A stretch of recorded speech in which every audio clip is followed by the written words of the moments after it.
Recording's in progress. All right, thank you, Jared, and thank you to the public for coming together tonight in this virtual meeting. Tonight, the purpose of this meeting is to accept comment on a request by some commercial fishermen who seek to fish in Massachusetts state waters during the right whale closure. This is not a proposed rule tonight. So we're not proposing making any rule changes. Instead, we are proposing to allow an activity through the authority that I have to condition permits and to also conduct scientific investigations. We normally issue letters of authorization pretty routinely for various types of fishing that might be slightly or significantly out of compliance with state regulations and statutes, and they're rarely controversial. We do benefit from learning of the experience that the individuals have.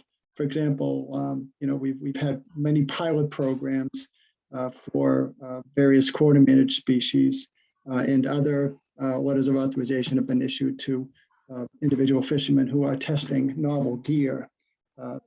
This is a more controversial issue than we're used to, and so we're holding this public forum in this tonight. Unlike the National Marine Fishery Service that has a formal process for their exempted fishing permits that includes a federal register notice, we don't have such a formal process. So this is our attempt at doing some outreach and creating what I hope is going to be a transparent and informative process. In the past, there has been letters of authorizations issued to the National Marine Fishery Service for gear testing in Massachusetts. That is, the folks at the Northeast Fisheries Science Center have routinely worked with many fishermen in Massachusetts to test some of these on-demand buoy systems.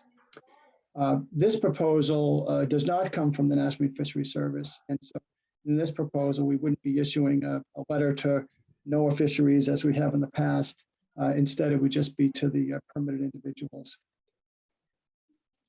So we hope to get comments from the range of the public interested in this topic. We will be recording this session tonight, and it'll be up on our YouTube channel. We're going to keep the comment period open through Monday, January 16th. And we hope that folks will express their opinions on this through this forum. And I hope it's a productive meeting tonight. We do have some rules of engagement. Anybody who had the opportunity to listen to a Mid-Atlantic Council meeting last night about mackerel understands, or can probably see how it's pretty important to have a meeting format that isn't chaotic. And so we do have a process that we follow. The purpose of this meeting is, like I said, to gather opinions and gather input from you, but we also want to do that one at a time. So what we do is we mute everyone throughout the presentation, and at the conclusion of the presentation, we often take clarifying questions, and then we'll take comments pro or con. We also disable the chat function, the question and answer function, because what I witnessed last night was a constant, chatting going on either between members of the audience, more likely between members of the audience, but also some pretty unproductive, communication that was going on. We'd rather have people speak one at a time, and we think that's better. We're looking to limit talk to about 3 minutes on the comments. I guess we could go longer. We'd really ask you to be civil and to be polite. I'm sure we will. We've had a lot of good success with our meetings, and so I'm not expecting any problems tonight. So having said that, like I said, the DMF YouTube channel will have this presentation online probably by tomorrow morning. And Bob Glenn is going to give a presentation about the proposal, and we hope to get your input on this. And I'll probably have some final comments toward the end of the hearing, but I'm going to let Bob Glenn, who runs our assessment and survey and protected species programs and has been at the forefront for DMF on the large whale take reduction plan and right whale conservation, along with Aaron Burke and the team. And so Bob is going to give this presentation tonight. So Bob, why don't you take over and we'll listen for the details from you now.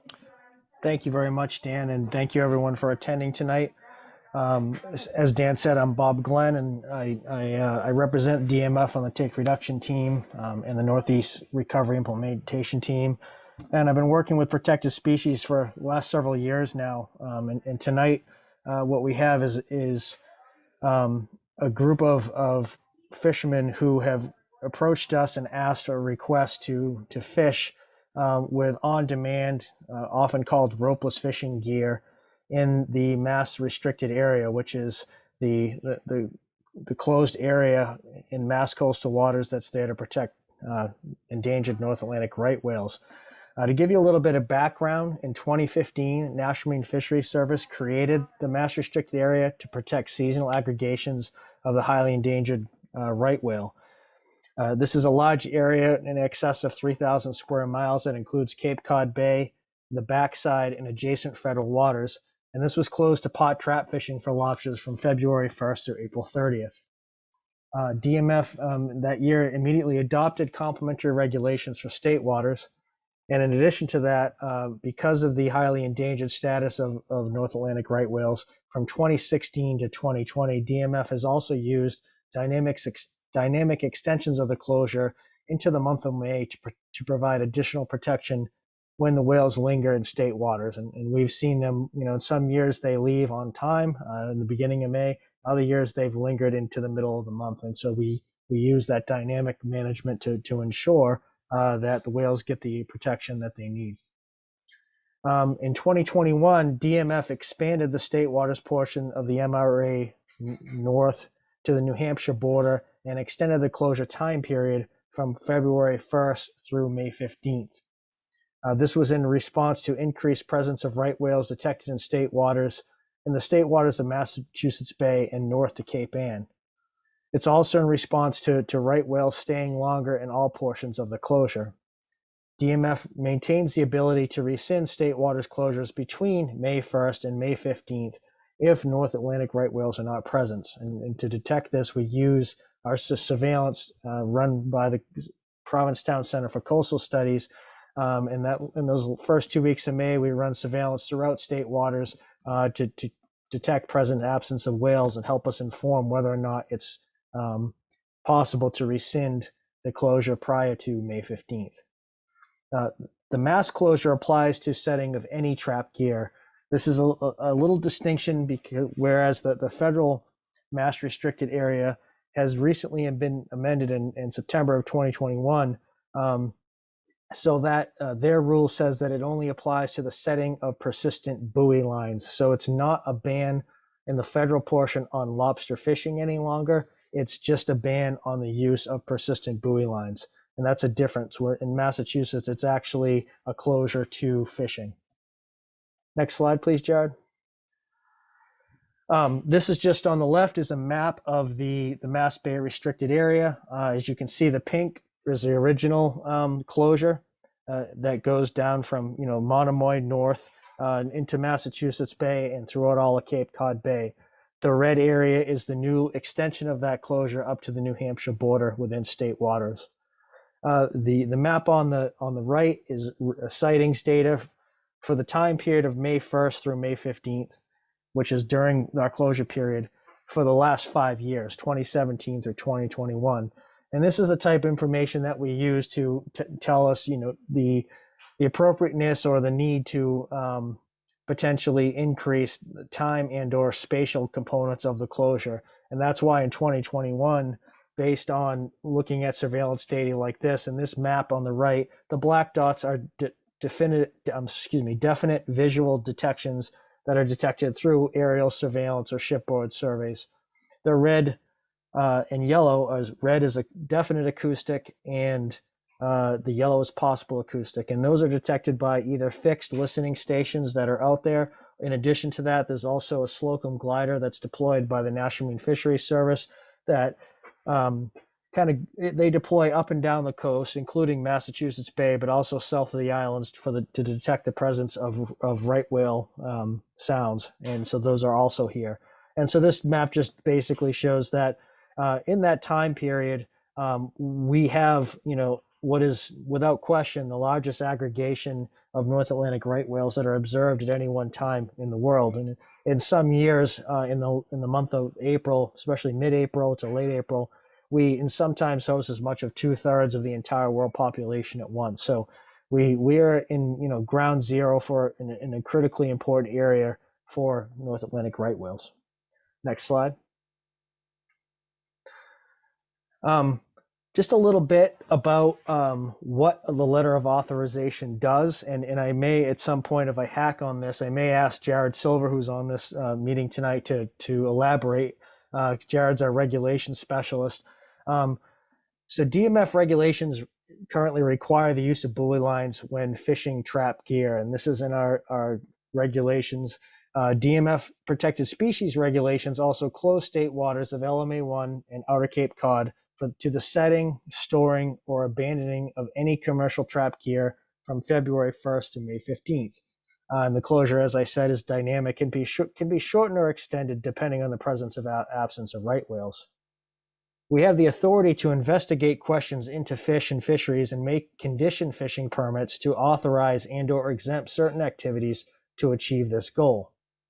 In cases where there's public interest to investigate, currently there is the public interest for DMF to investigate the operational efficacy and scalability of alternative gears that may reduce the risk of North Atlantic right whale entanglements. This includes on-demand, also known as ropeless fishing systems. Prior to authorizing the use of such alternative gear, DMF typically will hold a public meeting to take comment on the research project and determine if and under what conditions an authorization may be issued. Research to be conducted by coastal lobster permit holders will be accommodated through a letter of authorization. The LOA is necessary to exempt fishermen from existing buoy line requirements, from existing regulations, including buoy line requirements and trap gear closures, and also to codify permit conditions establishing the parameters and best practices of the research program.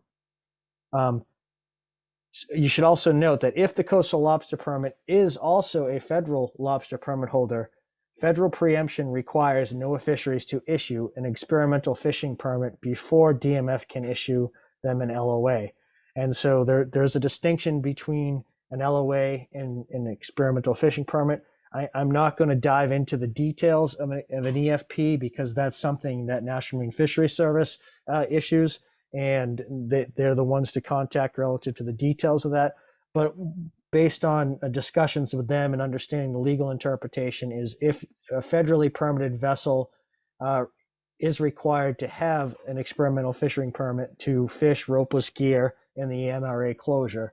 However, a state permitted only vessel is not. It would be exempt from those rules, and in that case, they would only need a letter of authorization from the Division of Marine Fisheries. Next slide. So the proposal is for 5 coastal lobster permit holders to fish within and test on-demand ropeless lobster fishing gear in 2 discrete areas in the MRA from February 1st through May 15th. The participants are applying for this are Rob Martin, Michael Lane, John Haviland, Tim Kressel, and Joe Barrow. Each of these fishermen are all coastal lobster permit holders. Some of them also possess, 3 of them also possess federal permits. They're all highly experienced fishermen with a long history fishing for lobsters in Massachusetts. And another distinction for these individuals is that they've all have been trained on the use of on-demand or rope or pop-up fishing systems by National Marine Fisheries Service, and they also have experience working and collaborating with some previous research experiments done with ropeless fishing gear in the open portion of the season. So that this group has previous experience with this. The rationale behind the request is and behind their experimental study is essentially to three main topics, and that rationale is to test the operational efficacy of on-demand fishing systems, and this includes collecting data on the efficiency of hauling and setting, collecting data on premature release and or the effectiveness of the Blue Ocean Gear Smart Buoy, collecting data on successful acoustic trigger rate, to test the effectiveness and durability of on-demand fishing systems in winter conditions that we experience here in the Northeast. The second major area is to test the operational efficiency of electronic gear marking systems. Specifically in this project, they're proposing to use the EdgeTech Trap Tracker system. Easy for me to say.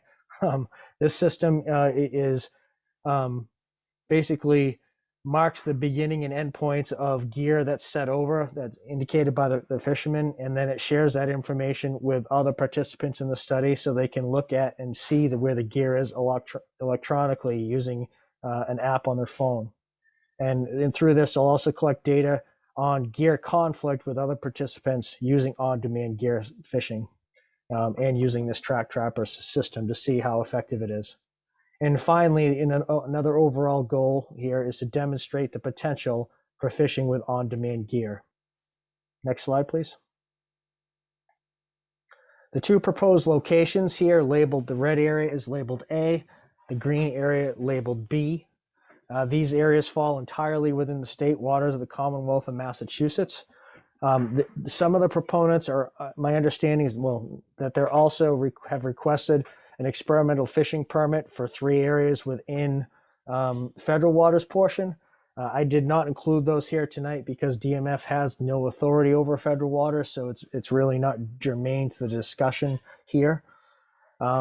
Within Zone A, it's projected that there could be up to 20 trawls fished by the proponents, and in Zone B, as many as 28 trawls. Next slide. Like to talk a little bit about the proposed fishing practices and gear. Each fisher will fish up to a maximum of 10 20-trap trawls. Each trawl will be outfitted with 1 acoustic release and pop-up buoy on one end, manufactured by EdgeTech. 5 of the trawls will also be fitted with acoustic releases and inflatable pop-up systems manufactured by Smelts on the opposite end. So this will be a second gear type that we'll be able to collect some data on. With the exception of state and federal vertical line requirements, all existing regulations will be adhered to. The proponents project an estimated 117 hauls of on-demand fishing gear will completed during the trial.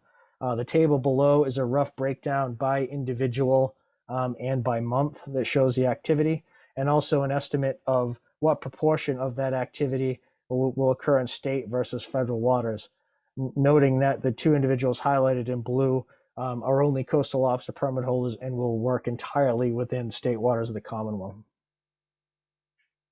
Next slide, please. The proponents in discussions with DMF have proposed the following best practices and risk management.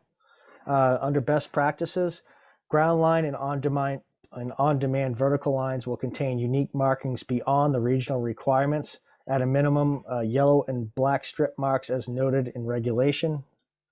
A unique flag will be flown by each vessel for enforcement recognition. Stored vertical lines will be enhanced with South Shore sleeves every 40 feet to introduce a controlled break and accommodate current rope breaking strength requirements. Additionally, Blue Ocean Gear Smart Buoy systems will be included to further illustrate the consistent track record of no intended release of the stored vertical line. So these smart buoys, what they are is they're GPS transponding buoys. They'll be inside the gear on the pop-up system below the surface of the ocean. If they deploy, they would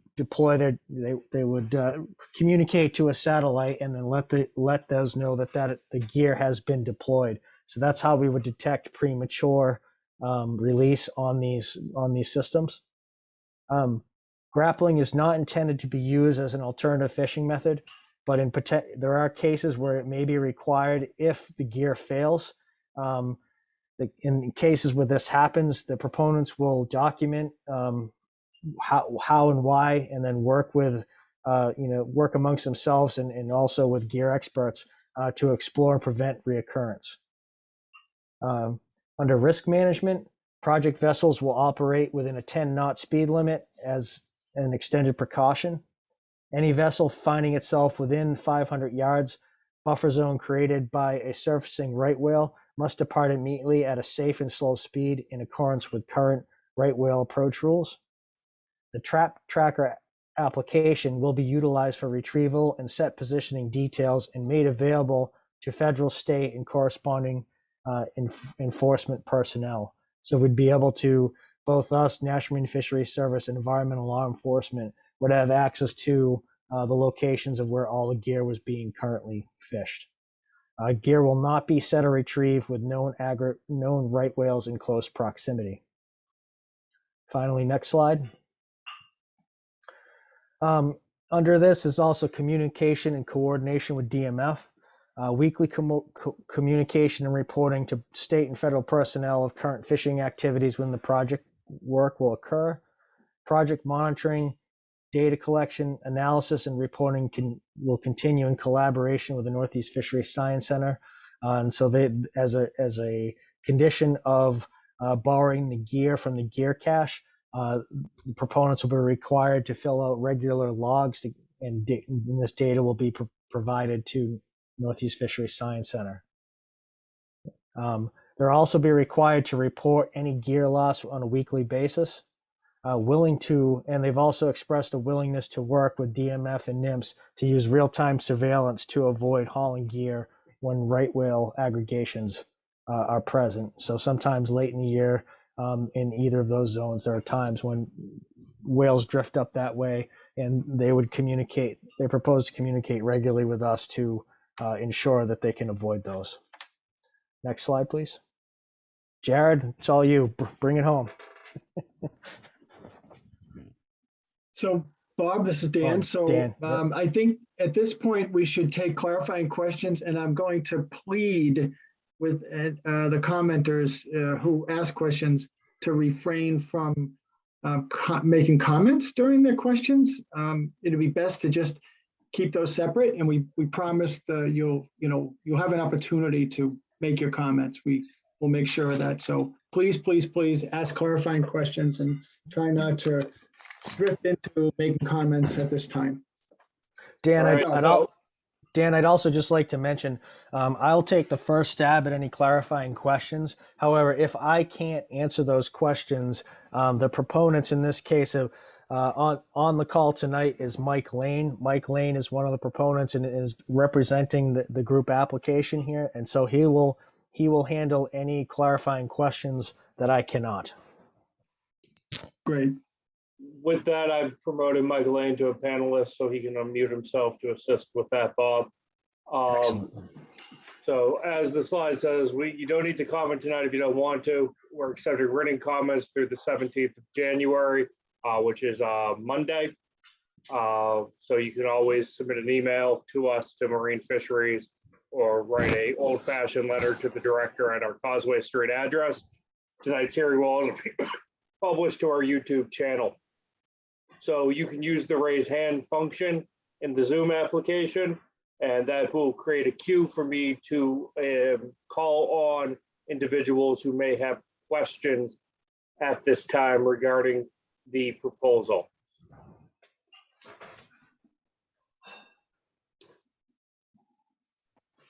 So Leah Jared, Baumwell, you're recognized.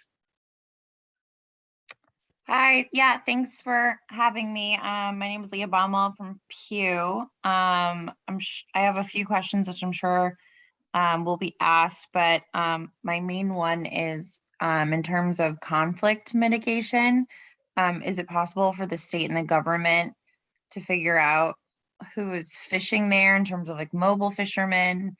And is there a plan for that, just to make sure there's some increased communication and awareness and some potentially trap tracker education to help conflict with any mobile fishers in the area?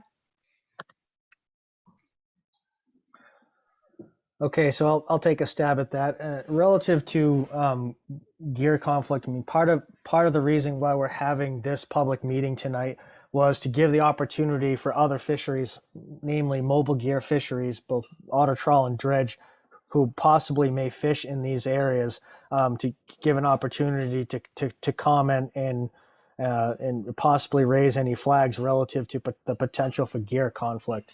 The proposed areas are that they have, while there is, you know, the potential for some mobile gear activity in those, it's a lot of it is primarily composed of hard bottom, where mobile gear fishers tend not to tow. However, there, you know, that again, we're giving the folks an opportunity to raise where the potential for that conflict would be, and then if that was the case, we would try to work amongst both the proponents and the other industries to try to figure out if there were the opportunity to mitigate those concerns, and also possibly to learn more about the potential for those two gear types to fish side by side. Bob, it's also worth noting that a lot of those waters out to about 1 to 2 miles in Massachusetts Bay and Cape Cod Bay are closed to mobile gear fishing seasonally from February through May as part of a winter flounder spawning protection. Thank you, Jared. Good point. Leah, do you have any further questions? That's it for right now. Thank you. Thank you.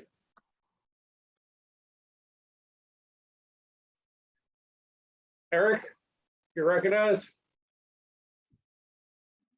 Eric Mashenko, you may unmute yourself. Sorry, how's that? We good? Loud and clear. Loud and clear. Eric Moschino, commercial lobster fisherman. Is this going to be like a ventless trap survey letter of authorization where all the product goes back in the water? No, that's not part of this proposal. This would allow the proponents to be able to fish and retain lobsters during the course of this work. So, and what is the additional compensation from other entities?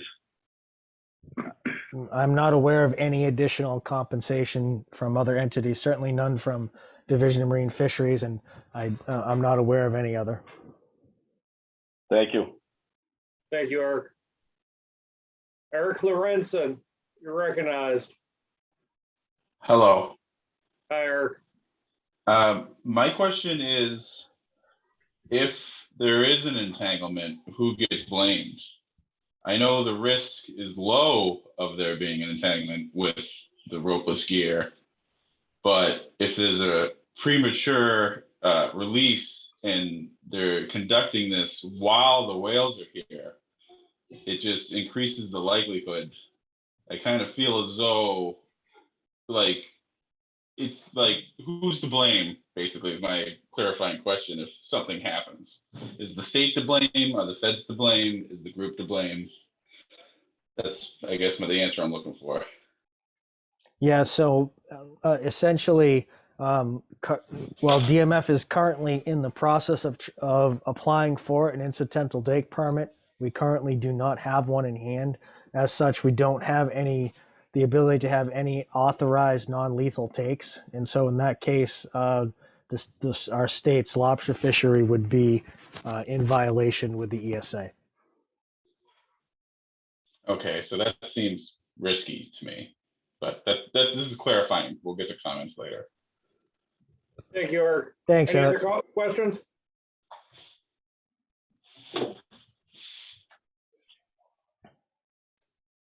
Fred Penny, you can unmute yourself. Okay, can you hear me? I can, Fred. Okay, I'm going to go back to the question on they get to keep the lobsters and they're not being compensated by anybody else. Who's paying for all of the equipment? I'm going to defer this question to Mike Lane. It's my understanding that this is coming from the National Marine Fisheries Service Gear Cache, which is I think Mike, having experience, may be able to clarify better than I. Mike, can you speak to that? Mike, you're unmuted. You can speak.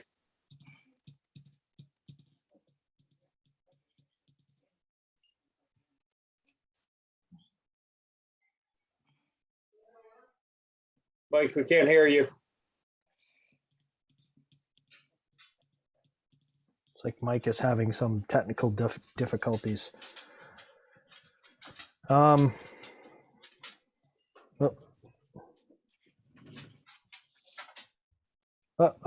we have it in the chat, Jared. We have Leah Bromwell says that she can speak to this question, or actually Eric Matson from the Northeast Fishery Science Center indicated that the Northeast Fishery Science Center Gear Lending Library will supply the gear.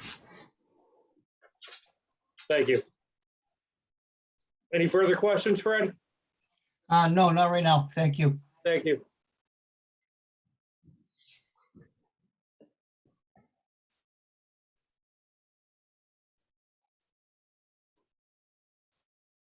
John Haviland?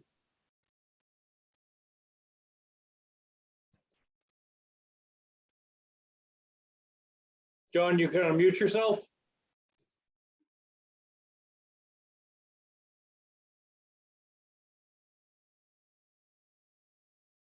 Okay, I just wanted to try and answer that question because Mike Lane, I don't think is on this call right now. Okay. Was that answered by Bob sufficiently? Yes, it was. Okay, thank you.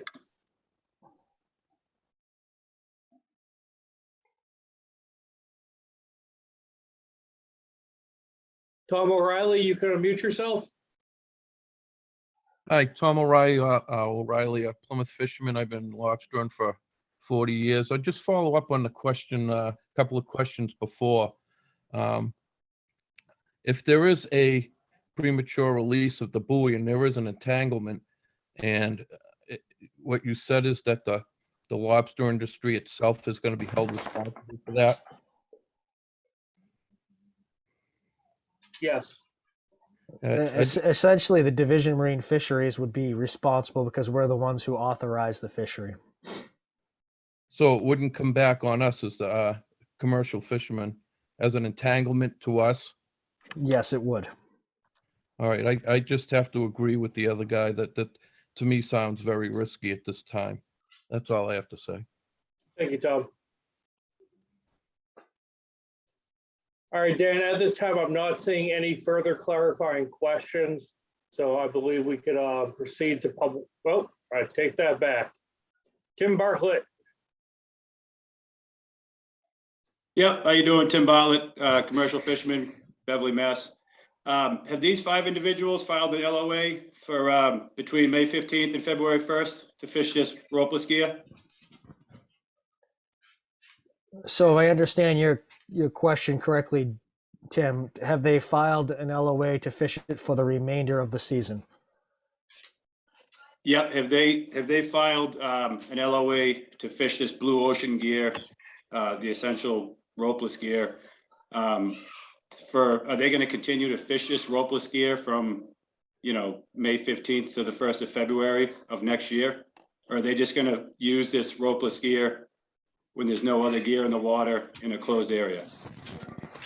At this time, we haven't received any additional applications to fish this gear beyond that period. Okay, so just to clarify, there's going to be 5 individuals fishing a closed area with ropeless buoys. That's correct? That's what the proposal has in it, yes. Okay, and just to clarify, it's a closed area, correct? Yes, it is. Okay. Thank you. Thank you, Tim.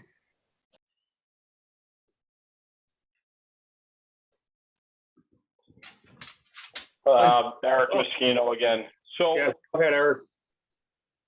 what will be the access if this ends up being similar to the ventless trap program? Who can sign up to do this?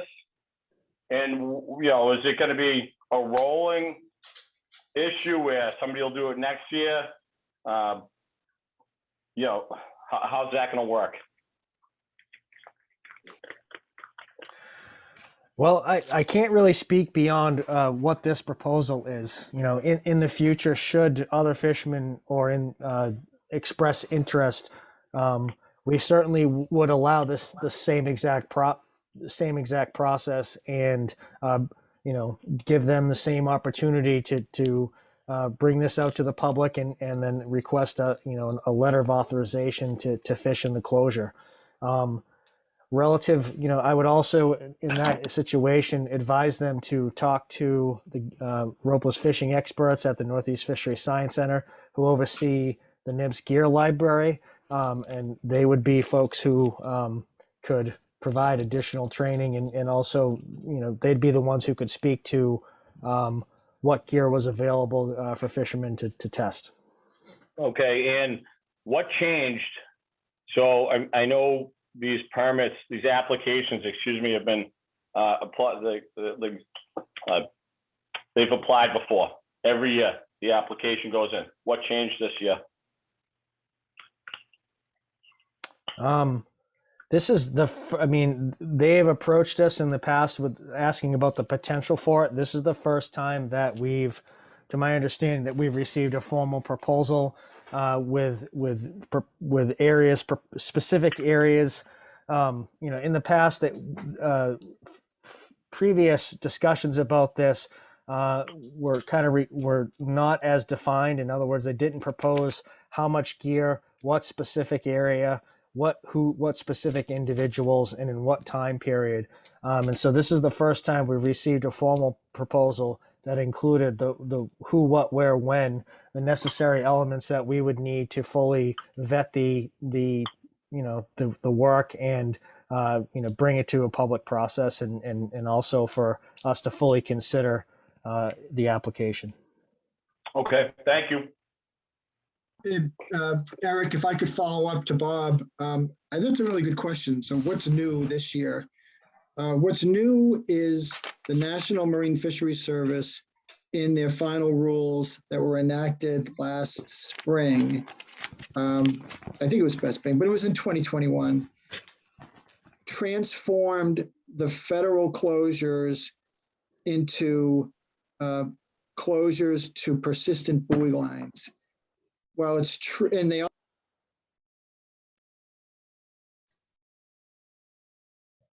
Dan, you got muted.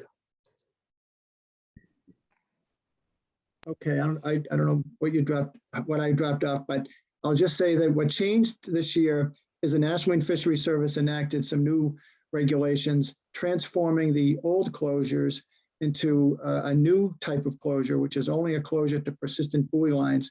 But their final rules speak to the need to get exempted fishing permits to participate in this fishery without persistent buoy lines.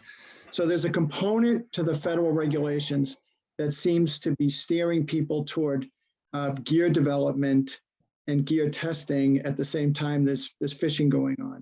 But like Bob said, we responded to these applicants in the last couple of years and sort of demanded that we get better information, especially like how much gear would be fished and exactly where the gear would be located. And so they've come forward with some of those essential details that we've asked for. But I think the game changer was National Marine Fisheries Service's change to simply a closure to persistent buoy lines. Dan, a colleague Coogan from NOAA Fisheries has indicated in the chat that rule went into effect in October 2021. Yeah, it was a crazy year. Tough to keep track of everything that happened. All right, next question, Mike Tulsi, you're recognized. You can comment. Yes, thank you. Michael Tulsi, UMass Boston. I'm just wondering, in the proposal, is there any additional marking with transponders on the actual ropes in case there is accidental deployment and entanglement or drifting or anything?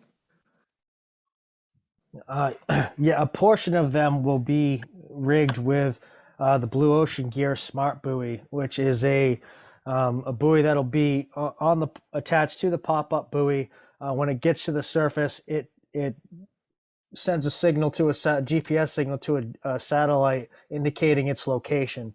And so we would know in those for that gear that's rigged with the blue ocean gear, we would be aware of any premature releases from that.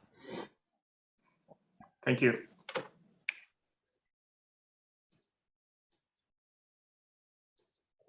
Fred Penny? Yep, you hear me okay? Perfectly. Okay. I'd like to get back to this, the possibility of a unintentional release of the buoys and an entanglement. And you said, well, Bob said, that that would go against the Massachusetts lobster fishing industry. So my question would be, we've applied for an incidental take permit, and all of us took this closure in the neck in order to move towards that end. If, and I realize that the possibility is low, okay?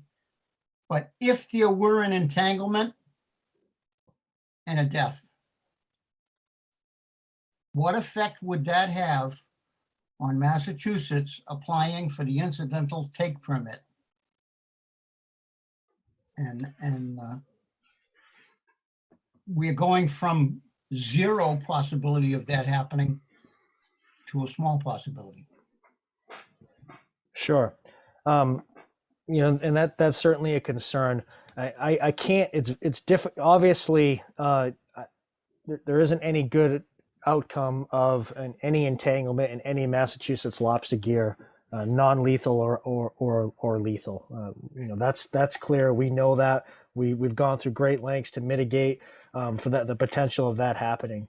But as you indicated, Fred, that this particular gear, the way it's set up, and it's an extraordinarily low probability of that happening. That said, I can't project, or I can't begin to project how National Marine Fisheries Service would view that relative to our incidental take permit. I think there's too many variables to know. It would likely depend on whether or not there was a mortality or serious injury.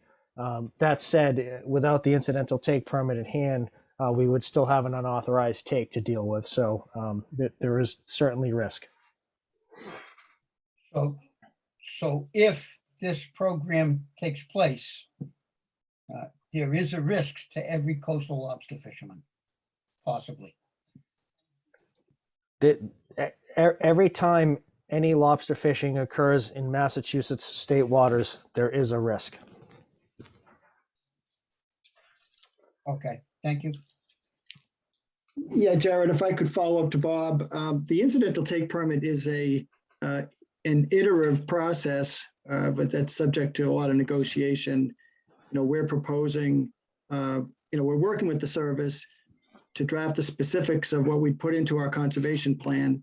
If there were a take this winter in this particular kind of gear, it would certainly be within NMFS's purview to tell us that they wouldn't allow that as a condition of the ITP. So I'm less concerned that there would be a nuclear outcome if there was some kind of an encounter, because this particular activity is not part of our regulatory scheme. This is outside of our regulatory scheme. Granted, I think the proponents would like to see this become part of our regulatory scheme, but at this point it's not. And we're trying to negotiate with NIMS to win them over that our regulatory scheme and our fishing performance among the fleet is sufficiently low risk to earn the permit. And Eric Madsen from NOAA Fisheries has indicated that out of hundreds of fishing hauls, nearing 500 at this point, that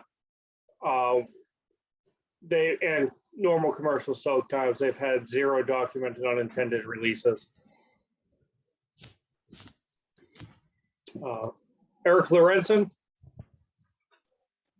Hi, I guess it's comment now, so I guess my comment. Hold on the comments, we're still in questions. Okay, so I can wait. Okay. Jim Bartlett? Yeah, hi, can you hear me? I can, Jim. Okay, thank you. I'm a pretty simple guy, so I'm gonna make this pretty easy, I hope. It's a closed area.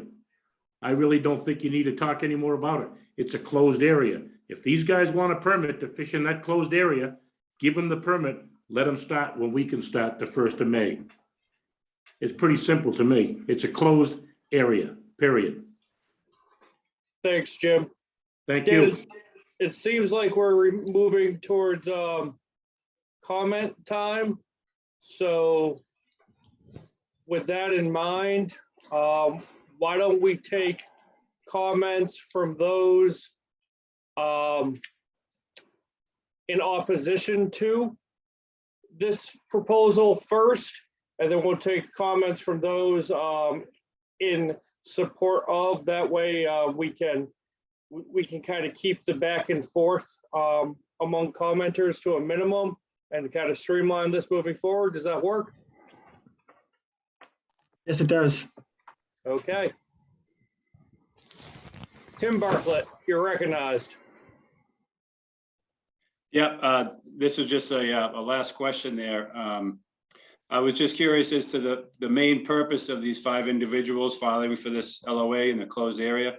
Is the main purpose to prove to the state and the feds that these pop-up buoys work in a closed area on days that you choose to fish? I see that they have allotted number of days per month in February, March, and April. So, or is it to prove, or is it to catch the most amount of lobsters they can at, a high price and in the off season? I'm just, like I said, is the purpose to show that these work when there's no other gear around, or is the purpose to catch the most they can at a high price? Tim, I'll take a crack at that. I think those who petitioned us would like to test this gear for further development. It's obviously, I think we all recognize that this particular advancement in the gear raises some serious questions, and it remains to be seen if the crowded fishing grounds can successfully work with buoyless gear or on-demand buoyed gear. But you got to start somewhere, and I think this particular proposal is attempting to have a couple of fishermen fishing side by side to figure out, how well can you coexist with the guy next to you. I believe that's one of the goals, and I will allow the proponents or the participants maybe later in the evening to elaborate on that. But that's my read on it. Okay. Yeah, I'm sure you're aware, Dan. We have had enough time fishing amongst each other with buoys and rope. So, if there's only 5 permanent lobster licenses fishing in a closed area out of, over 1,000 licenses, I'm sure it'll work perfectly fine. I'm just curious as to how it's going to work in, thick fog or windy days, or with draggers, in and out of the area, or scallopers. So that's why I was just curious as to the intended purpose. Is it to just show that it'll work with a small group of guys in a closed area with, perfect weather conditions, or, what's the real meaning behind it here?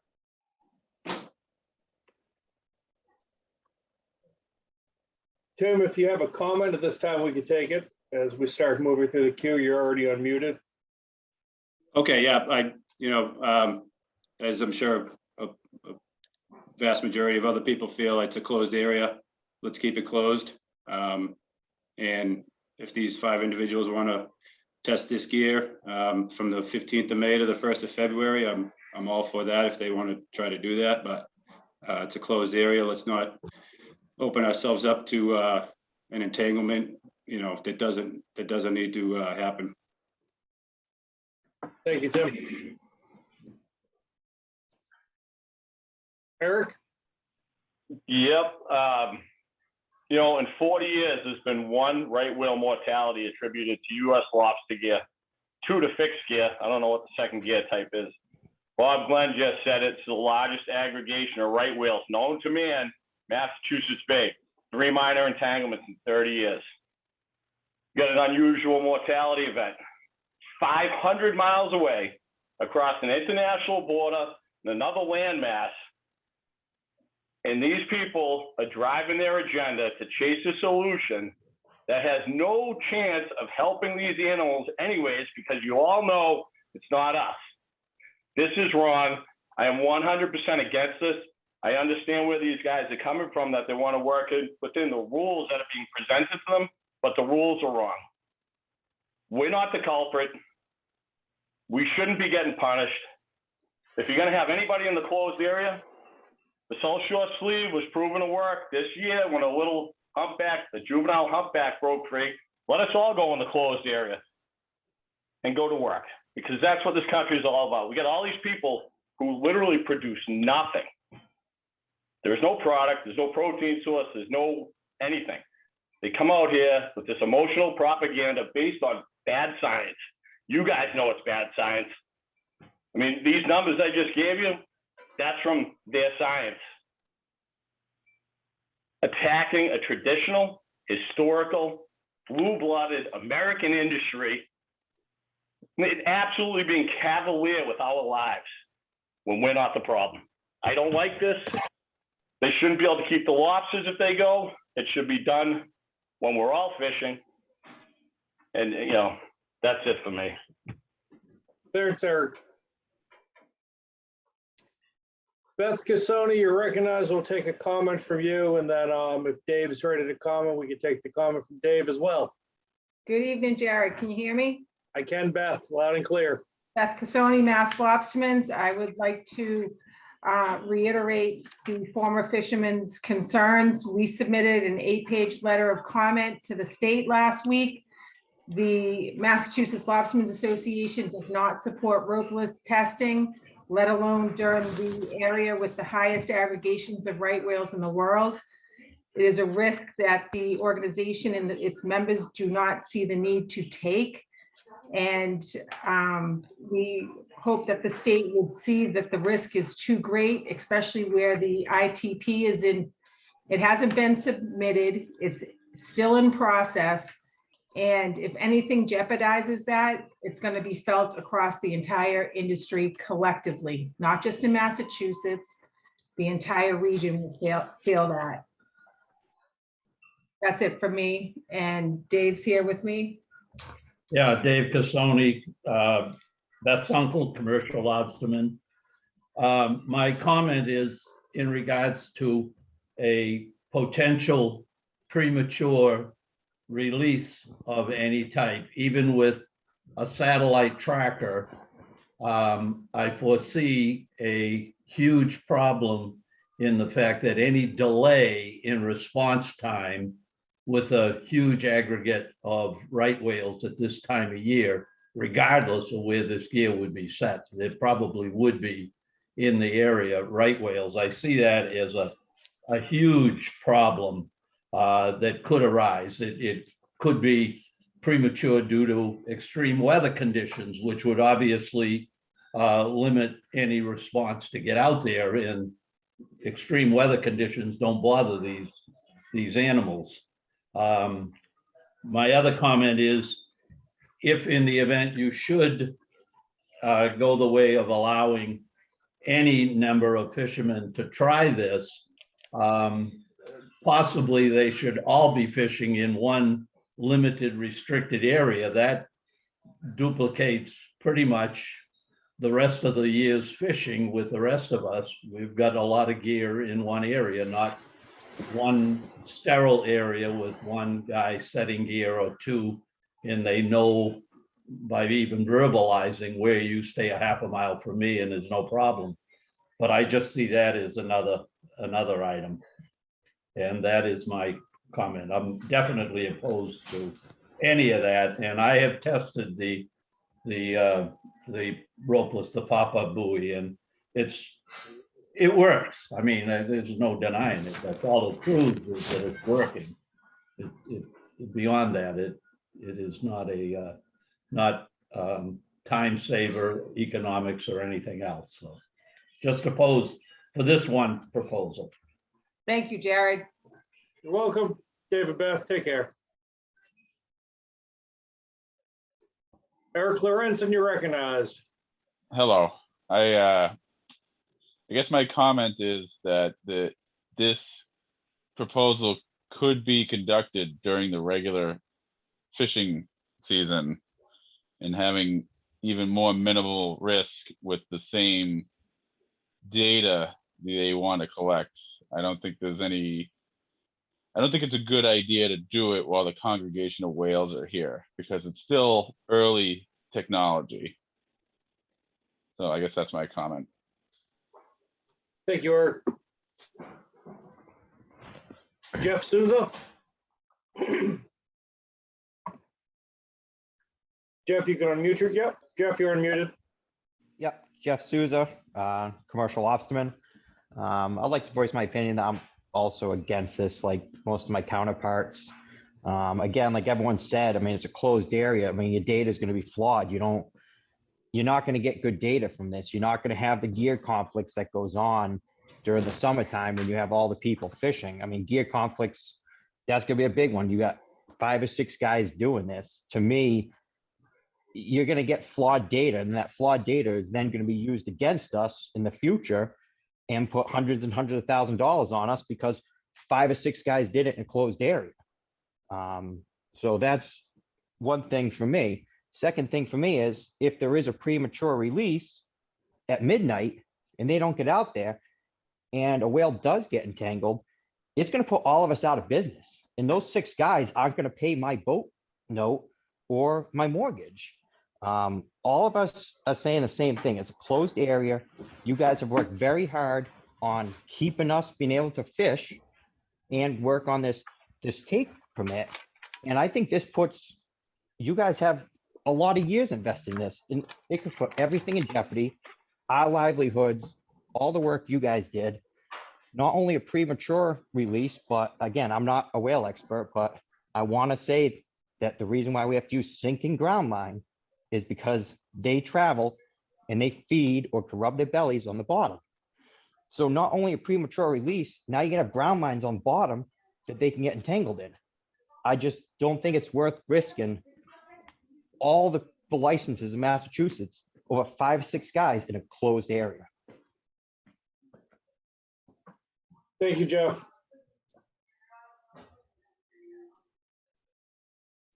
William Bartlett.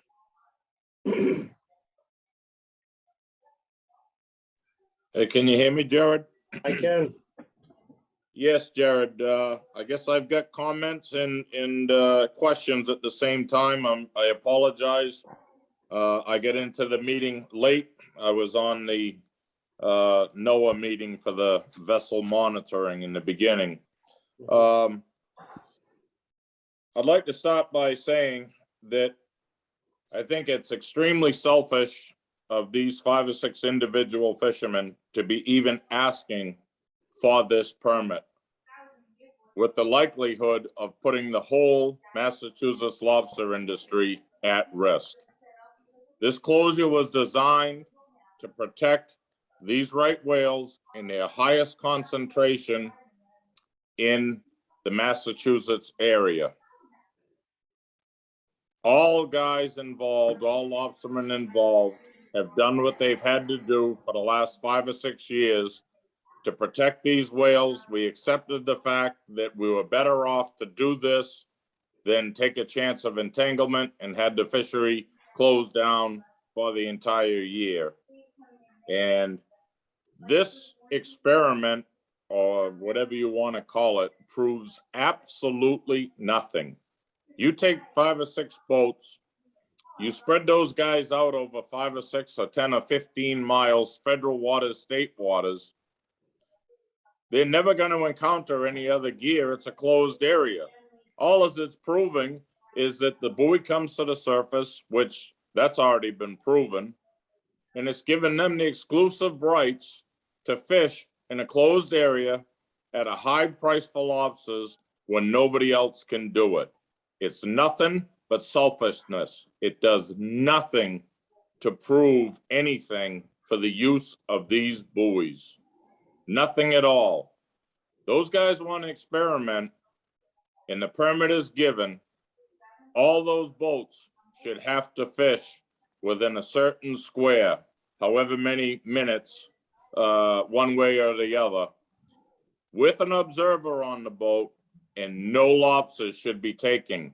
This shouldn't be to catch lobsters. It's supposed to be to prove that the gear does or does not work. I strongly oppose this permit being given out by the state. It proves nothing, and it puts the whole industry at risk. When this area was set up, they said right from the very beginning, this is a no fish area, because we asked, could we grapple the gear up during the closure?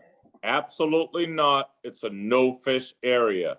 Well, to me, it would be a lot safer to go in there and grapple gear if they were going to let guys go in than have pop-up buoys that you run the risk of a premature release of that buoy. Or we're coming on a time of year where it's very common to get bad northeasters. Sometimes it's 2 or 3 day northeaster. That gear is out there and that gear gets moved around, which happened during the storm this fall. And those buoys do not come to the surface, or they partially come to the surface. It's not going to be good with these whales here at that time. It should not even be a consideration by the state to allow this to happen. Thank you for your time. Thank you, Bill.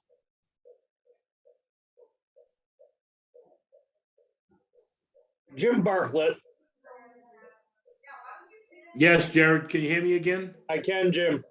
Yeah, I pretty much don't need to say too much after my brother spoke, but just want to say that definitely 100% against it. Very, very selfish for these guys to put the whole industry at risk. It doesn't make any sense at all. And one more thing I wanted to say, Jared, kind of backing up a little bit, when Bob Glenn was showing those slides and it showed all the black dots of where the right whales are or were. Yeah, that right there on the right. Just so you know, in the summertime, areas that we fish in look like that with buoys, and every one of them is a trawl. Think about that. Thank you for your time, Jared. Talk to you later. Leah Baumwell.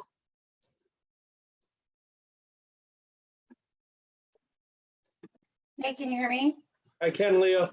Okay, thanks. Yeah, I just wanted to make a few comments. I'm with the Pew Charitable Trust, and we do support the Pioneers proposal, and we'll submit a longer letter to you outlining such. But for this forum, I just want to thank you at Mass DMF for considering approving this permit and the LOA.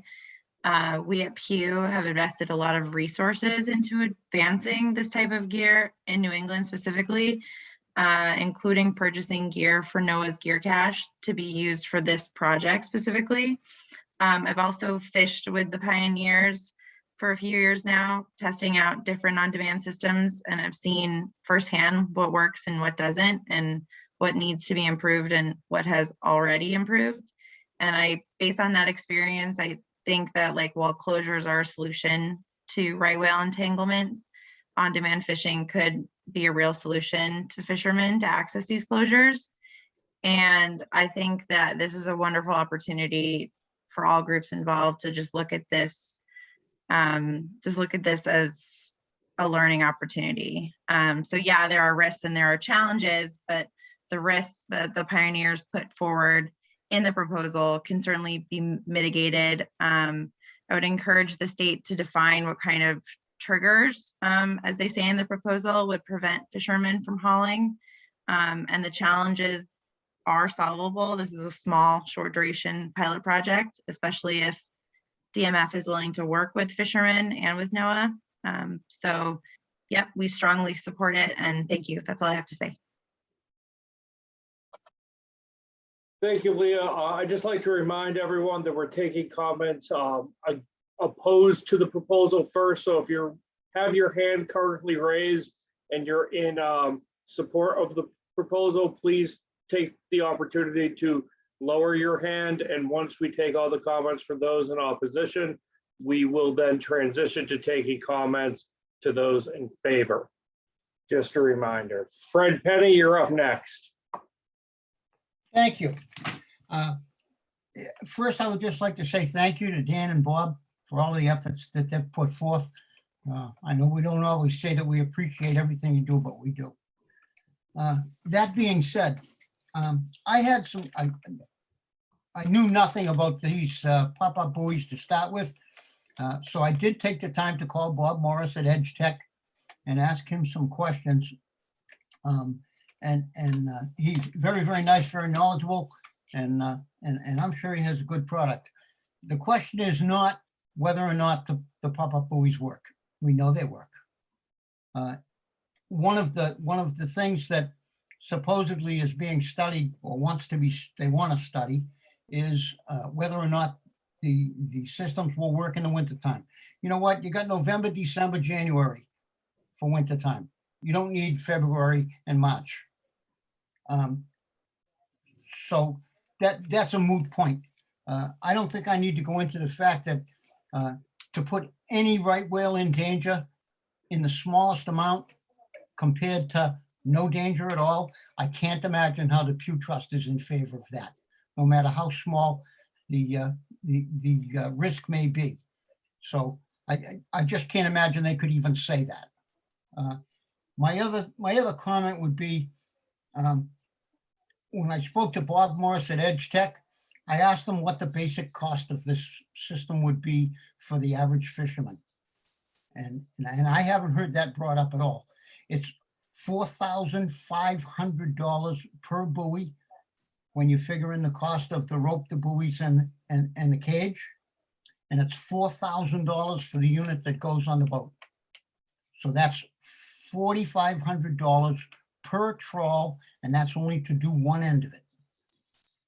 That puts us out of business. We can't afford that.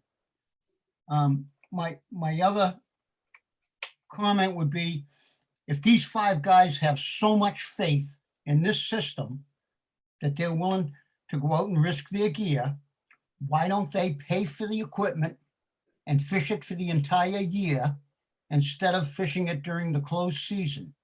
I'll tell you why. Because they couldn't afford it. They couldn't make a living and use this equipment. If they could make a living and use this equipment, then they should have at it and fish the same time as the rest of us do. The other thing that I found out from Bob Morris is the only way that every other fisherman would know where this gear is if they all used the same brand of pop-up buoy, and that every fisherman had access to the plotting system on their phone, so that they'd know where the guy's buoys, where the guy's gear was set. It goes without saying that I am absolutely 100% against this. I don't think this study is proving anything. It's like Bill Bartlett said, it's just a grab for money as far as I'm concerned. And these guys should absolutely be ashamed of themselves. That's all I have to say. Thank you very much. Thank you, Fred. Deb Kelsey?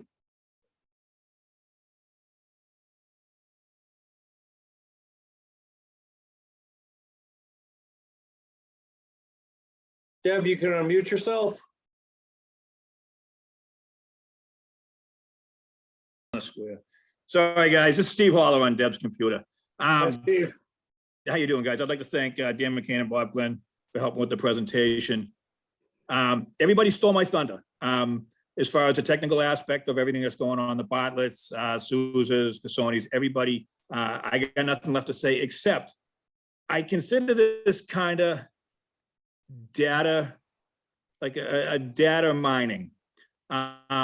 There's going to be one key sentence through everything that happens at the end of this, when the data goes up before the powers that be that are going to make the decisions.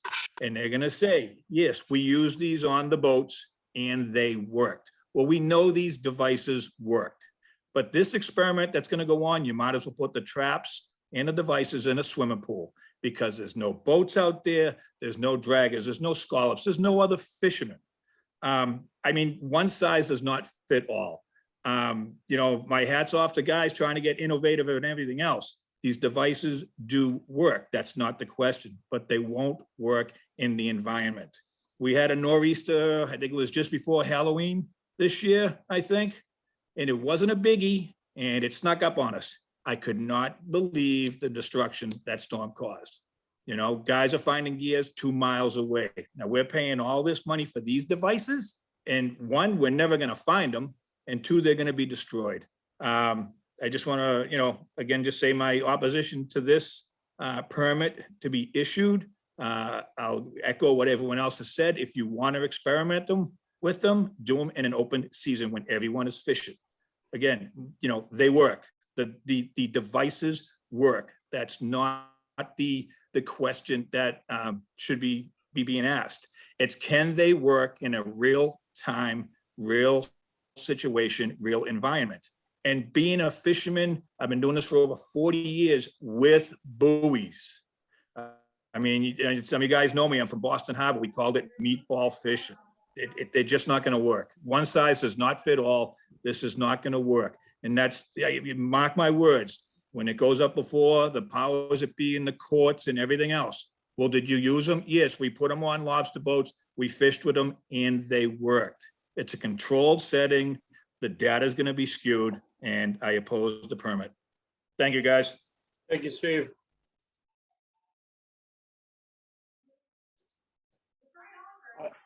I just like to add that we do recognize that this is an emotional issue and for a lot of individuals out there. And we just ask that folks keep the comments to the proposal and try to minimize editorializing on the applicants themselves. Just please try to keep your comments towards the proposal. Jay Misha?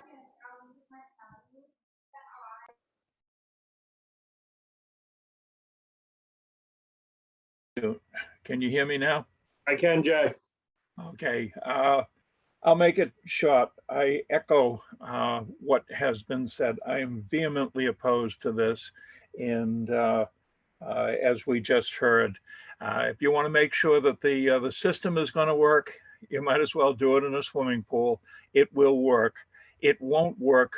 Well, the buoys will come up, but lobster fishing as we know it, or even fixed gear fishing as we know it, will not survive. And I can echo Bill Bartlett. I can echo the previous speakers. It is right now a solution that's looking for a problem. With that, I'll close. Thank you, Jay.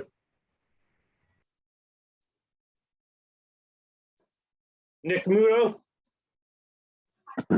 Hello, can you hear me? I can, Nick.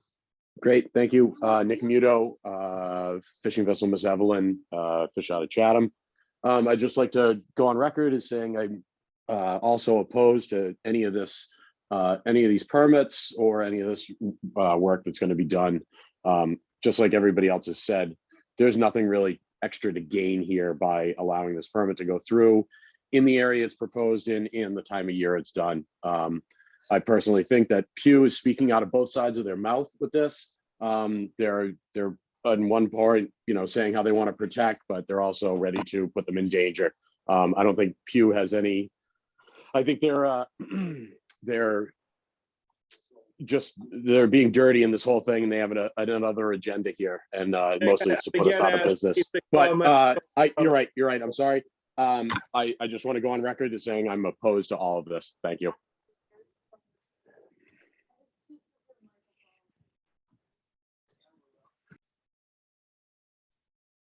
Justin Mahoney? Yes, can you hear me? I can, Justin. Hey, thank you. So we closed it down here. I'm a state lobster fisherman. I've been fishing around the Hunt for 40 years. We didn't see these whales until about 2014. We see them now right from my house. I like seeing them. And so we have the seasons closed. Now that's fine. I used to fish March and April. We can't do that now. And I'm fine with that. We given that up. So I fish from May to December 1st. And every guy that does that should be, that's state waters inside. We don't have any interaction now from when we opened it last year until I quit. We didn't have any right whales again, right?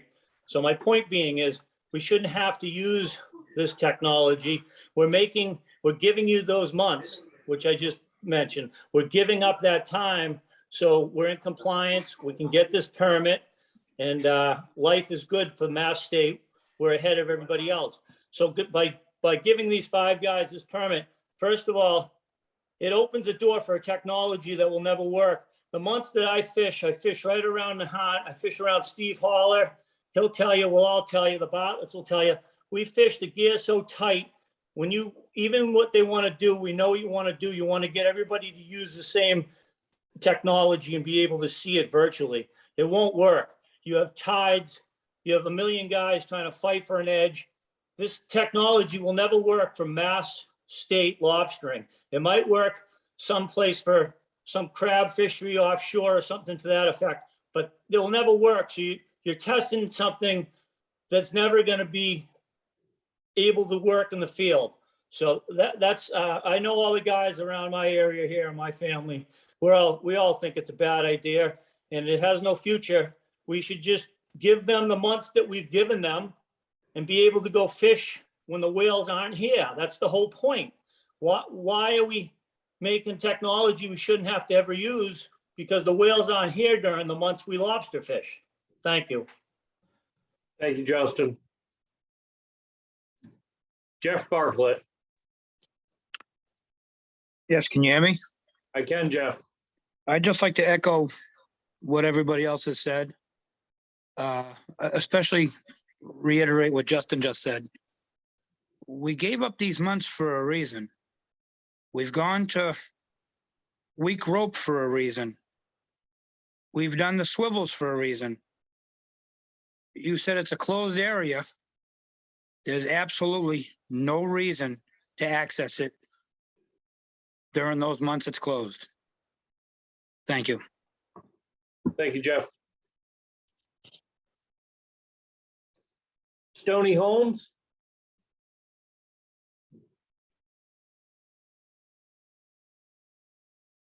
Stony?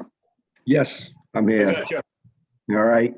I'd just like to say I 100% oppose this. I think the risk way outweighs the what data they're going to collect. They're going to, like everybody's saying, it might work with one trawl here, one trawl there, but it's not going to work in the real world of fishing side by side. And I think it's going to make a big mess and open the door to slam the ropeless down our throat. And that's my comment. 100% opposed. Thank you. Thank you.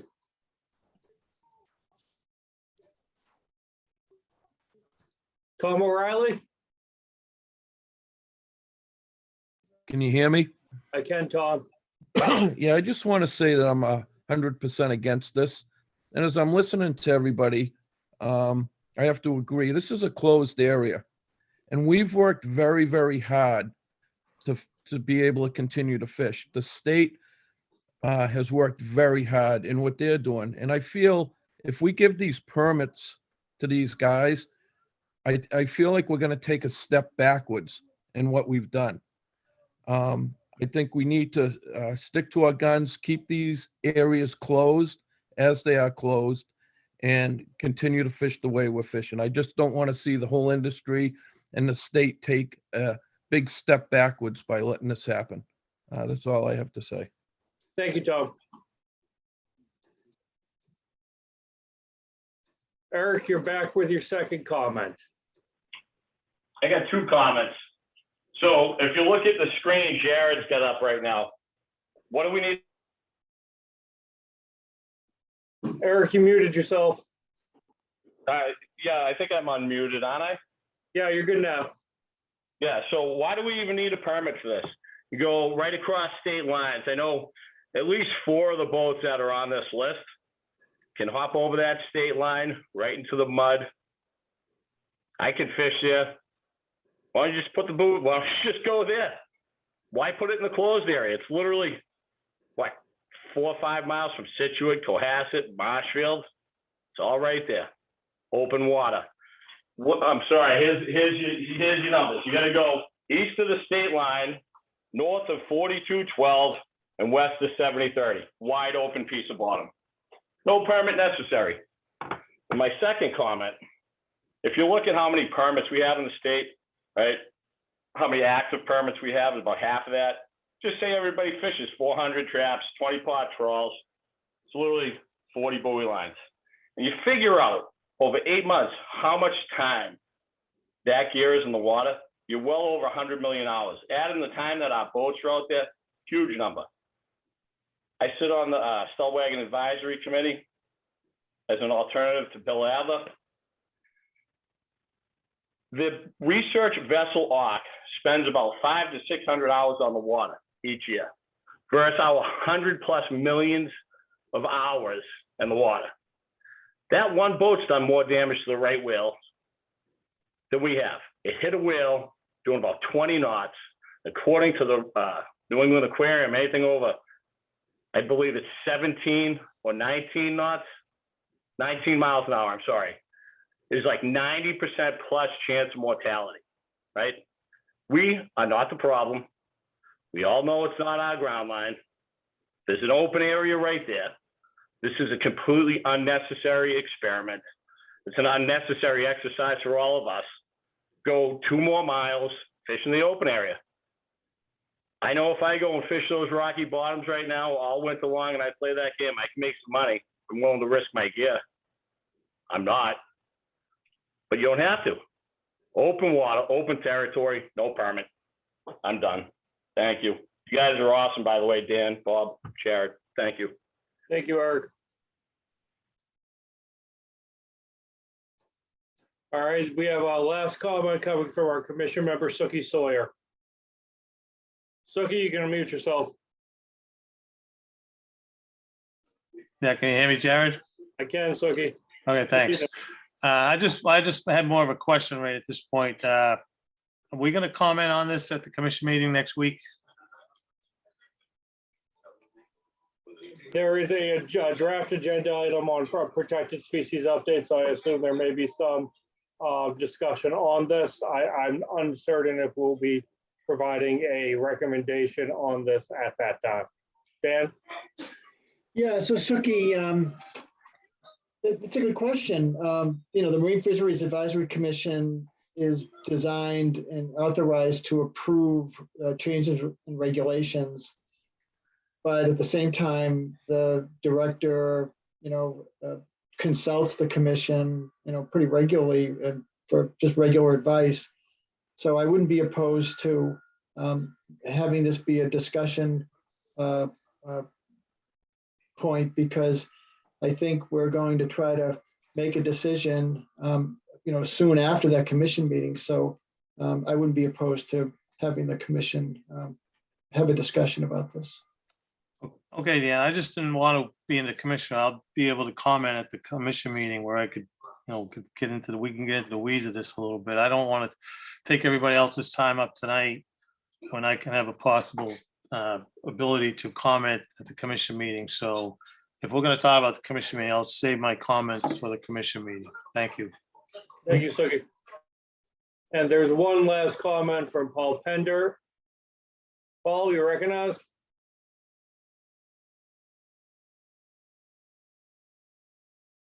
Okay, I think you can hear me now. I got you, Paul. Okay, I'd just like to join the group of guys that's 100% against this, and I'll tell you why. In a lot of our professions, important decisions are made very simply by going risk versus reward. And the risk in this case all falls on the lobster fishermen, and the reward all falls on the technology, the 5 or 6 guys that want to go fishing. And it just isn't the right thing to do at this time. And I'm 100% with the opposed on this. And I hope that the Division of Marine Fisheries is too. Thank you, Paul. All right, we're now going to transition to comments in favor of this proposal.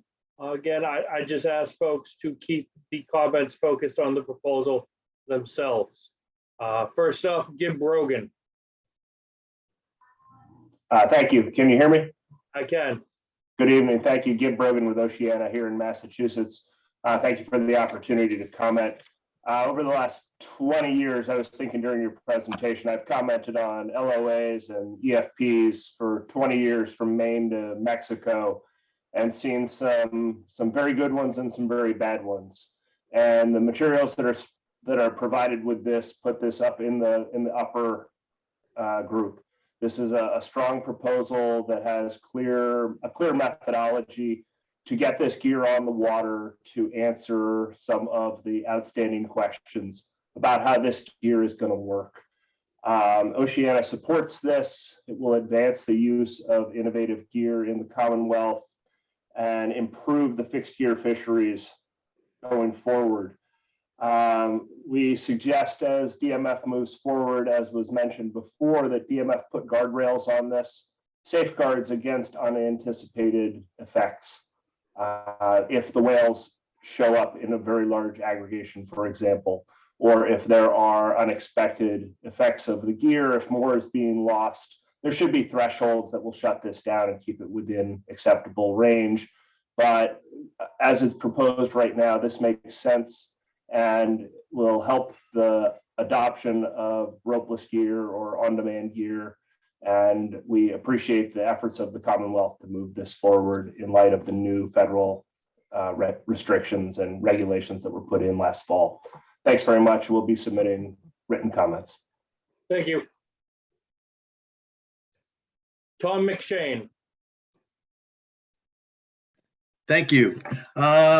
Thank you, Dan, Jared, and Bob. I know this isn't easy for you. I would like to start by congratulating the applicants for their courage and their foresight on this, and to congratulate DMF for what I think is such a well-structured and protective application.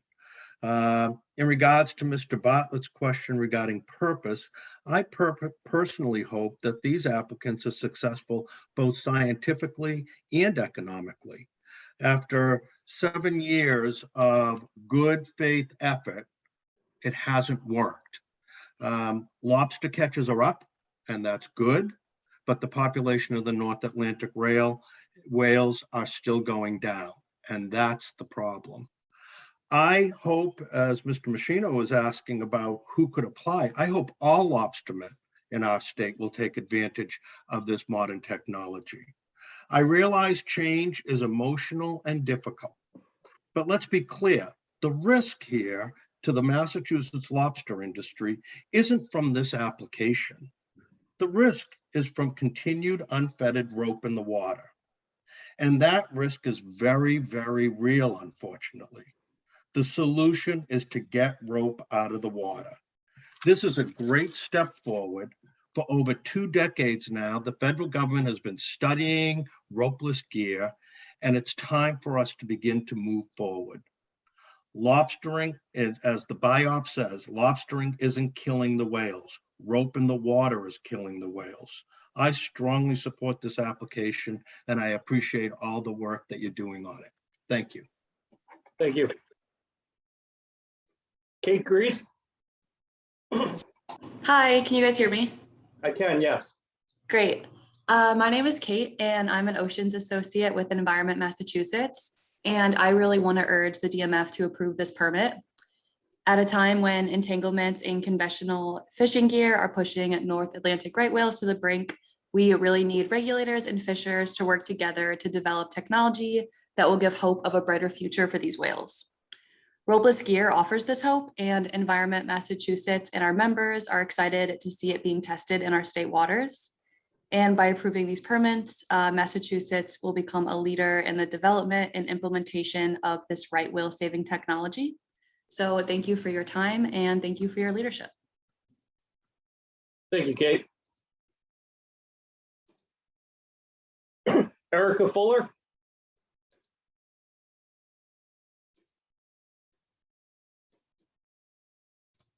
Jared, can you hear me? I can, Erica. Good Thanks. evening. Sorry about that. I'm Erica Fuller, and I'm speaking on behalf of the Conservation Law Foundation tonight. The recovery of critically endangered North Atlantic right whales is a high priority for CLF and our members, but so is the economic and cultural well-being of fishermen and the coastal communities that depend on access to healthy stocks. And for those reasons, we support proposals like this one that offer lobstermen otherwise shut out of the Mass Bay restricted area a chance to fish and a chance to participate in an iterative solution to the entanglement crisis we all face. The on-demand systems that the pioneers plan to trial have already improved dramatically as a result of gear modifications recommended by prior innovative fishermen.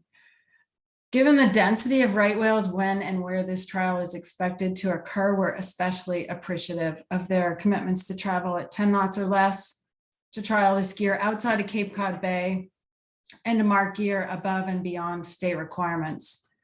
As the opposition noted, the biggest challenge remaining is the gear conflicts, both within the lobster fishery itself and with other fisheries sharing the same bottom.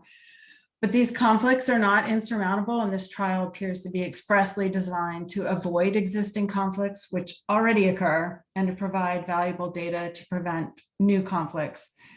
In our view, collaboration between the fixed and the mobile fleets is imperative to solving these gear conflicts, and the collaboration envisioned here will help all New England fishermen avoid overly prescriptive regulations that ultimately could reduce their flexibility to fish in their historical fishing grounds. Recognizing there's not a lot of time between now and February 1st, we urge the Commonwealth to approve this application. We also asked Mass DMF to work with NOAA Fisheries to expeditiously address a couple of other outstanding issues that we've previously identified.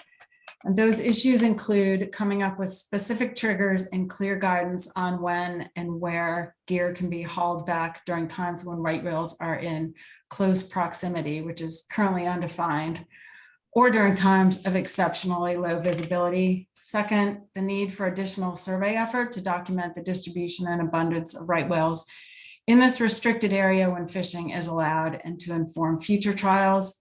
Third is the development of a monitoring plan that includes scientific observers or cameras, as well as vessel trackers on some portion of the pilot at some time to gather critical data necessary to fully understand the efficacy and feasibility and safety of this gear, and a discussion of conservation equivalencies that could offset any real or perceived increase in risk that fishing in a closure would otherwise have.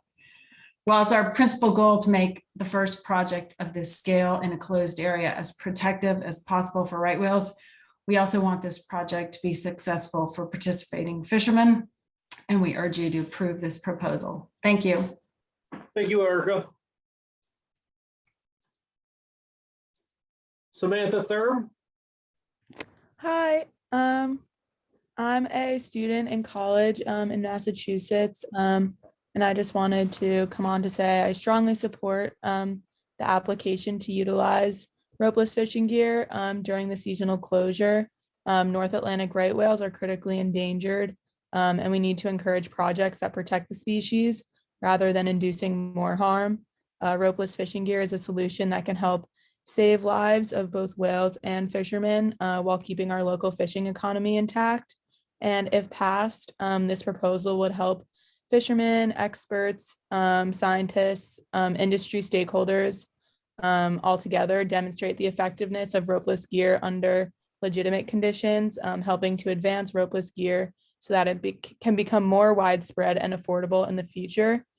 The commercial fishing industry and North Atlantic right whales are both facing tough challenges through the drastic effects of climate change and warming ocean waters, as well as the increased development of offshore wind projects. And this application provides a unique opportunity for multiple stakeholders to collaborate and create practical solutions that will make waters safer for whales and more sustainable for fishermen. So I urge DMF to support the use of ropeless fishing gear to protect marine life and allow the fishing industry to adapt in the face of current threats. Thank you so much for the opportunity to voice my support for the application and ropeless fishing gear today. Thank you, Samantha. Shelby McIntosh. Thank you for the opportunity to speak tonight. My name is Shelby McIntosh. I'm a student at Northeastern University. I was really excited to hear about this public hearing and tonight's proposal, particularly because I think it speaks positively to the direction in which we're headed, that being moving towards innovation and creating a space in which both our fishing industry and our native species can thrive. When we support projects like Pioneer's proposal to test out ropeless fishing gear, we not only work to improve how we can protect right whales and help restore their population, but we're also supporting new technologies and setting a precedent for other states and areas populated by right whales to improve their own technologies and ultimately minimize the risk to right whales. I think that right whales, our ocean, and our fishermen will ultimately benefit from this opportunity to improve the way that the state approaches ocean management. And this proposal is really the first step of many to improve ropeless fishing gear technology in general. And in approving it, the state will further display its ability to adapt to the challenges that it's met with and use these cutting edge technologies that don't compromise our resources or our economy. In general, applications for tests such as Pioneers will improve technology, making it more accessible and ultimately more affordable, and possibly will allow for opportunities to minimize fishing closures in the future. So Director McKiernan and others at DMF, thank you for continuing to listen to the rest of the state on this issue. And I really hope that you will approve this proposal so both our fishing industry and our right whale population can thrive. Thank you. Patrick Ramage.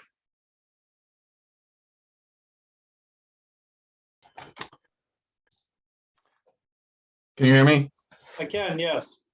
Thank you, Jared. Good evening. I'm Patrick Ramage with IFAW. We're a global nonprofit conservation organization. We have offices in 15 countries and more than 5,000 members across the Commonwealth. Our International Operations Center is located in Yarmouth Port on Cape Cod.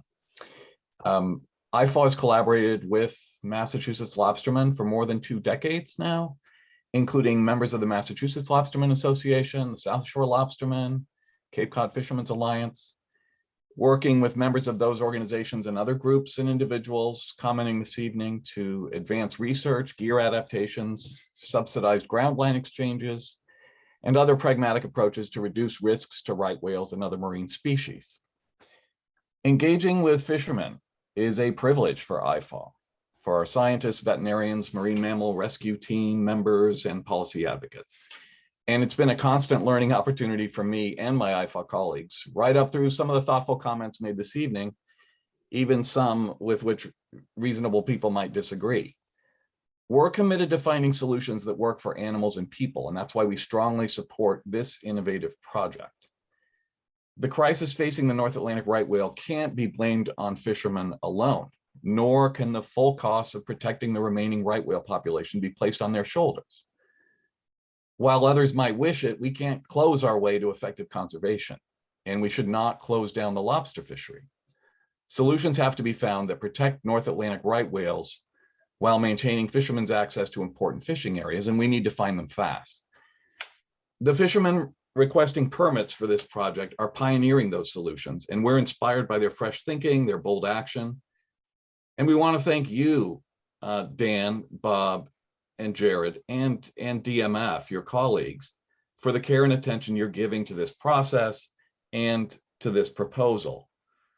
This project represents an opportunity to keep Massachusetts at the vanguard of innovation and conservation leadership toward a better future for right whales, lobstermen, and our coastal communities. We urge you to approve this application and issue an LOA, and we'll be following up with further comments in writing. Thanks for the opportunity to speak this evening. Thank you, Patrick. Michael Moore. Yeah, good evening, Michael Moore, Woodsole Oceanographic. I just have 2 very brief comments in relationship to gear loss. This technology will have less drag during high wind states, high water states. So the gear loss will decrease. And also with the acoustic tags on the traps, the recovery, if they've moved a significant difference, will be better. So in that regard, I'm very supportive of this proposal. Thank you. Thank you. And the last comment I'll give to Michael Lane, who I believe will probably be speaking on behalf of the applicants. Michael, you're recognized. Hey, can you hear me? I can. All right. I guess I'm the bad fisherman in the group here, considering all my fellow friends out there, but just so the other fishermen know, none of this has been with the intent to be greedy or anything on that. This is really just to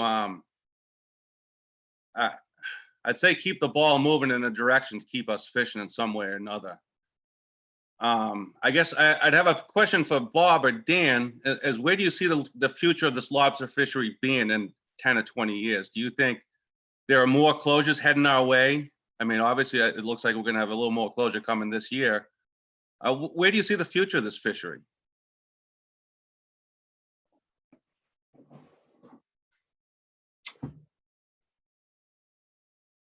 Good question. Sorry, Mike. I was muted. Sorry about that. This is Bob Glenn. I'll take a stab and Dan can jump in. Future is impossible to predict, Mike. At DMF, we've taken our role as trying to protect right whales very seriously, but we did that with a caveat that we would do so trying to utilize methods and techniques that would incur the least amount of disruption and cost to the commercial fishing industry. And so that's always been my focus relative to every single management measure that I've recommended and we've proposed and work with the industry to develop. And we'll continue to do that. I can't predict what the future is in state waters relative to ropeless fishing. It's in its early stages right now. And there's a lot of uncertainty relative to the costs and the economics, availability, and so forth.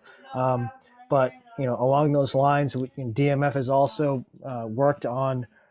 Noah Oppenheim is also on the call tonight. Has worked for us, working on a kind of a large scale scoping to try to highlight these issues.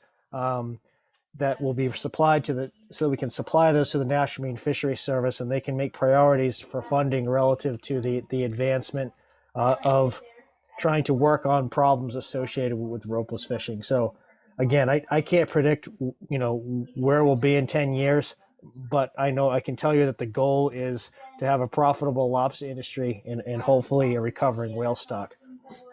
I mean, do you see closures and more closures in our future? I mean, and this technology, if it's not used in this area or started in this area, do you think it's going to be picked up in areas outside of Massachusetts and developed, whether it's in Maine or down south off the islands? Yeah, again, Mike, it's difficult for me to predict what it will go and where it'll be used. I think the axis could shift if and when there's a need to project an aggregation of whales in a time and space when lobster fishing is extremely productive. And if that's the case, that the economics may dictate that, that it's worthwhile for fishermen to invest in it.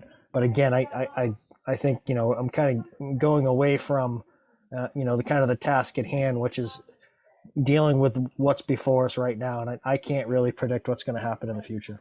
I guess that's, when we look into this technology, that's my biggest concern is what is going to happen to us in the future. What happens if we do have an entanglement in Massachusetts waters in the future, and our lines do show up? What does the future look for the lobster fishery? Because we need to do, lobster fishery needs to have, to know what their course is in the next 20 years. I mean, how do we run a business when we don't know if we're going to be able to have buoys, if we're going to be able to fish? And I know this is a slippery slope for the fishermen out there. I understand, and I agree 100% with the concerns of it. But we did this. We have taken no action for the last 20 years. We've done as minimal as possible, and it hasn't got us anywhere. It's gotten us to more closures, longer closures, bigger closures. And as we were in that last take reduction team, we don't have any tools in our toolbox. And thank God for the last take reduction team. And Bob, I mean, take the sleeve, for example, where would we have been if we didn't have a reduced break and strength line right now? What would our risk reduction be at? It would be, what, 50%? Would be in pretty dire straits, correct? Yeah, Mike, I think, these aren't really questions that are pertinent to this proposal. Yeah, I'll just say, think, the state has gone through, and the fishing industry has gone through great lengths to achieve really substantial risk reduction. That's been demonstrated through model runs through the National Marine Fisheries Service Decision Support Tool. And we've utilized a whole host of different methods to do that, and we've been very successful. So I think you're getting a little off the mark. I'm not. I guess I'm trying to rationalize with all the other guys of what our thought process is here, and it's not. I guess defending my actions or what we've been up to. And it's with the best interest of the fishermen at heart to keep us fishing. And to ignore this technology and just try to brush it back under the table and act like it doesn't exist, I think is the wrong avenue for the lobstermen. I guess to give it a look, and this exemption we're asking for, it doesn't mean that has to be successful. We could go and say, this technology just isn't up to par yet. And my hope would be that we get anybody that wanted to be involved in this, any lobsterman that wanted to try it and go and give it a shot and see how it worked, is kind of what I'm thinking. I don't want this just for myself. I want it for anybody that wants to be involved, anybody that wants to be a full-time lobsterman again, which I have been my whole life. And now, with facing 5 to 6 months of time off, it's going to be a different fishery. So I guess I don't, Mike, let me we just gotta keep an open view on all this stuff. And yeah, Mike, this is Dan. I really do appreciate your comments, and I can hear it in your voice that you're sincere. When you talk about what's the future, a lot of that depends on what happens with this take reduction plan, because I lose sleep at night thinking about some of the future issues. For example, we have a lot of fishermen who fish out of small boats and skiffs. There's no way that fishery could survive fishing trawls or fishing $4,000 pop-up buoys. I mean, the technologies so the guys that have come together to propose this are somewhat homogeneous in terms of your scale. But if this thing proceeds and buoy lines aren't allowed, then it's obvious that you would lose that aspect of the fleet, like the small boat fishermen, the seasonal fishermen, the student lobstermen, the recreational lobstermen. I don't know where you stop when you're eliminating buoy lines. So that's a scenario I really have trouble envisioning. As far as the where it's going in terms of the profitability, we've studied this pretty closely in terms of the impacts of the closure on the economics of the fishery, and so far it appears to be holding up in terms of having a seasonal closure during the least productive lobster fishing months. And so we're really we're with you on this. We really want to see at the end of all of this a professional, profitable fishery with some heterogeneity. What we're afraid of is the costs that are going to be incurred may only be maybe payable by corporate interests or deep-pocketed interests.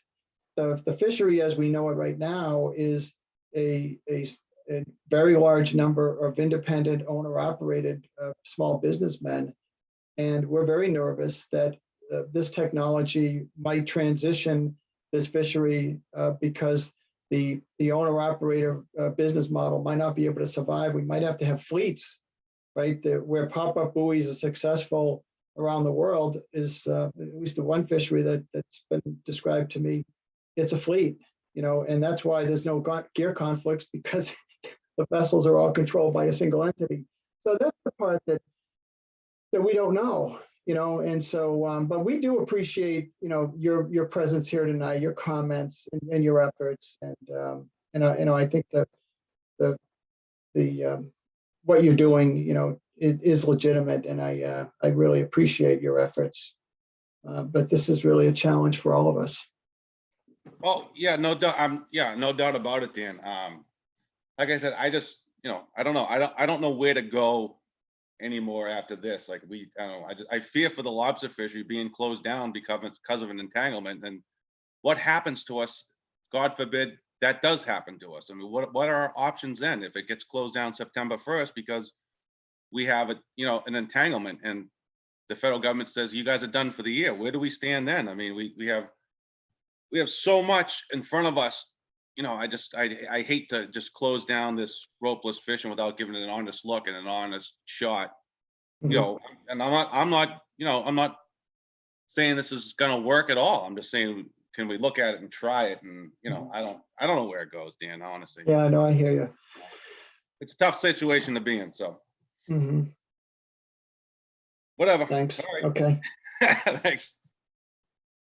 Dan, there's a hand raised. I know we're intending to end after that comment, but Mark Baumgartner does have his hand raised. So. Sure, go ahead, Mark. Mark? Yeah, great. Thank you. And thank you for the opportunity to talk. I just wanted to make two quick points. One about risk. I worked with the proponents of this proposal to look at right whale distribution in this area. They've chosen an area that is fairly low risk in terms of right whale occurrence. And so that's helpful. And I want to reiterate what Eric Madsen had communicated earlier, that there haven't been any premature releases in the several hundred trials of this technology. When we weigh the risk, we should also consider the fact that there is still a non-zero risk of entanglement in Massachusetts waters outside of the closure area. Right whales come to Massachusetts waters outside of the closure time. That's well documented in scientific publications. And so if our goal is zero risk, we perhaps would have to start thinking about times outside of the closures. So I think in my mind, the area that they've chosen to do this in, the risk, to me at least, as a right whale researcher, I'm from the Woods Hole Oceanographic Institution, the risk is so small that I think the benefits of what we'll learn from this activity outweighs the risk. The second thing I wanted to mention is that the opposers have outstanding questions about this technology. We all have questions about this technology, what its operational feasibility is, what the affordability is going to be. We can't address any of those questions if we don't do work like what has been proposed and what we're discussing tonight. So as a scientist, if we have questions, we want to go out and find ways to answer those questions. And there are questions about ropeless fishing that can't be answered unless they're done in an area, in a closed area. We're not going to learn about gear conflict. We're not going to learn about operational feasibility unless this gear is actually fished operationally, and that can't be done outside the closed areas. So I'm in favor of this proposal. I think it's gonna help to start answering questions. It's not going to answer all of the opponents' questions at once. There's a lot more work to be done on gear conflict that this activity will start to answer, but not fully answer. So it's the beginning of a process. In my mind, ropeless fishing has a long way to go to prove its efficacy, and we need to do these studies in order to be able to gather the data to be able to say whether this is going to be a reasonable approach to mitigating whale entanglements. So thank you for taking my comments. Much appreciated, Mark. Thanks, Mark. Dan, with that, the comment period is closed for this hearing. The written comment period remains open to the end of the day on Monday, January 17th, which is this upcoming Monday. You can email comments to the marinefish@mass.gov email address. Please email any written comments to that address. If you mail them to the director or Bob or myself, there's a good chance they won't make it into the formal record because we don't actively monitor our personal emails for this, whereas that Marine Fish account will be actively monitored for those comments, and they will be made part of the record once emailed there, or you can send them by snail mail to our Causeway Street address. Dan, closing remarks. Yeah, no, I want to thank everybody for really a great meeting and really a well-organized meeting. You, Jared, always do a great job on organizing these meetings, and Bob, great presentation. And so thank you, everyone, for your input. I do hope you'll take the advantage to send us any comments in writing as well, in case you feel your written word might be more complete than anything you said on the record tonight verbally. But thanks again, and I know this is a very challenging issue, but I appreciate all the comments that we received tonight. Thank you.